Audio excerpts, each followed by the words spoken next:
So బుద్ధిమంతులైన వాడు వాసుదేవుని సేవించి ముక్తుడవుతాడు. ఇక్కడ ఆయన అనవసరంగా సమయాన్ని వృధా చేసుకోడు. పూర్తి చెప్తాను. ఎందుకంటే మానవ జన్మ అనేటువంటిది దుర్లభమైనటువంటిది. మన ఋషులు మునులు ఎన్నోసార్లు చెప్పారు, మన శాస్త్రాల్లో చాలాసార్లు ఈ విషయం పేర్కొనబడింది. వాళ్ళు చెప్పేది ఏంటంటే ఈ ఆత్మ అనేటువంటిది 84 లక్షల శరీరాల తర్వాత ఈ మనుష్య శరీరాన్ని పొందిందని చెప్పి, ఆ 84 లక్షల శరీరాలు ఉన్నప్పుడు భగవంతుని ఉపాసించడానికి అసలు అవకాశమే లేదు. బుద్ధికి అంత పరిణతి ఉండదు ఆ జీవుల్లో ఉన్నప్పుడు.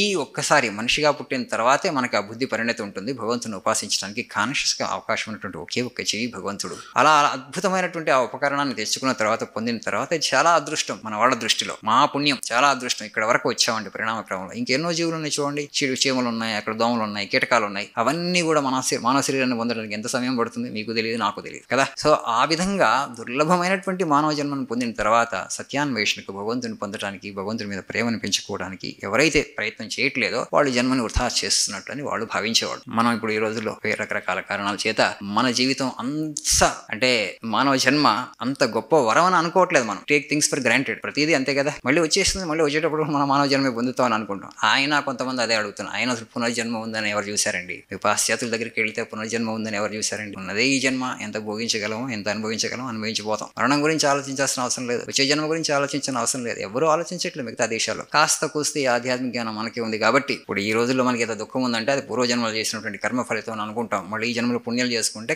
కనీసం మళ్ళీ మనుష్య జన్మ లభిస్తుంది, ఉత్తమ జన్మ లభిస్తుంది, ఉత్తమ గతులు కలుగుతాయి అన్నటువంటి స్పృహ మన వాళ్ళకి తెలుసు. ఇది చాలా అల్పమైనటువంటి జీవితం అని చెప్పేసి మిగతా వాళ్ళు ఎవరు అనుకోవట్లేదు కదా. దట్ ఈస్ తమో గుణం ప్రబలంగా ఉన్నప్పుడు ఈ జీవితమే చాలా సుదీర్ఘమైనటువంటి జీవితం అనిపిస్తుంది.